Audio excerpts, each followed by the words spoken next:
Maîtriser la remontée assistée est une compétence essentielle pour chaque plongeur. Découvrez ou revoyez les techniques, la progression et les mesures de sécurité afin de réussir cet exercice vertical et favoriser la réussite de vos élèves. Avant d'entreprendre une remontée assistée, plusieurs éléments fondamentaux doivent être maîtrisés pour garantir l'efficacité de l'exercice. Une ventilation correcte et une bonne stabilisation sont essentielles. La vérification, le REC, peut être nécessaire. La maîtrise de la ventilation poumon haut ou bas sera une aide non négligeable.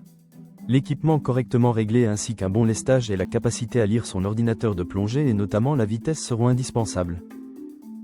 La progression peut se faire via différents facteurs, comme la position, élève posé ou stabilisé. L'arrêt de la remontée, à 10 mètres puis plus proche de la surface à 5 puis 3 mètres.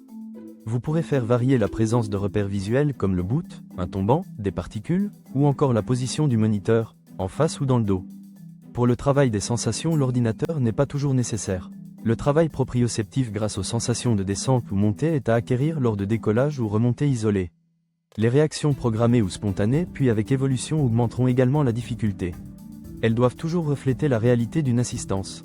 Les réactions et prises pourront être vues au bord de l'eau, ou posées afin d'optimiser le bon positionnement, pour le confort de l'assisté, et l'ergonomie des prises afin de purger sans perdre le contrôle visuel et la tenue de l'assisté. Progressivement, les plongeurs apprendront à contrôler le décollage puis la gestion sur la remontée de leur volume, poumon et gilet, et enfin le gilet de l'assisté. Des points difficiles dans la réussite des verticalités reviennent régulièrement. Certaines situations nécessitent une attention et des techniques spécifiques pour réussir et donner les éléments à vos élèves pour progresser. Pour commencer, le départ lent reflète souvent d'un élève lourd ou qui n'est pas stabilisé en poumon bas. Il faudra lui rappeler qu'à 40 mètres il est important de s'extraire rapidement de cette zone accidentogène et tout moyen sera bon pour décoller. Le poumon ballast ne suffira pas pour réaliser un décollage franc. L'inspiration, l'appui palmaire ou palmage, le gonflage du gilet, devront permettre d'objectiver un décollage. Grâce aux sensations et repères visuels.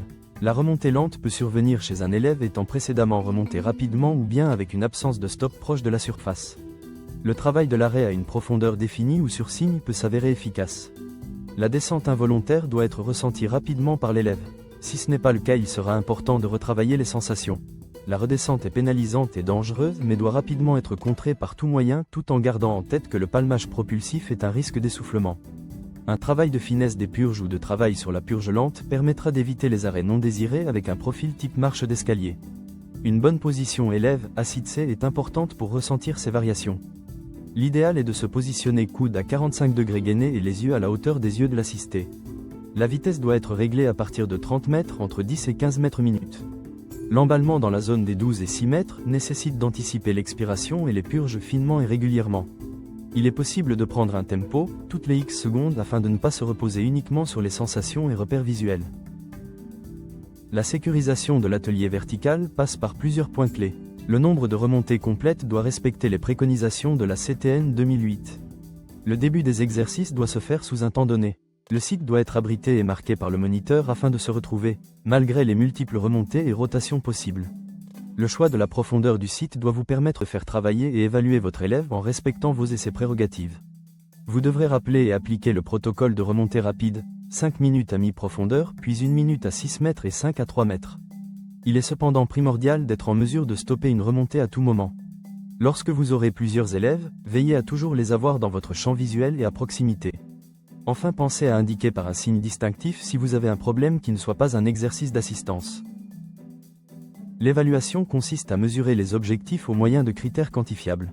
Les critères d'arrêt, de redescente, de profil, de vitesse, de prise de l'assisté de réaction au fond permettent d'évaluer l'efficacité et la sécurité de l'atelier vertical.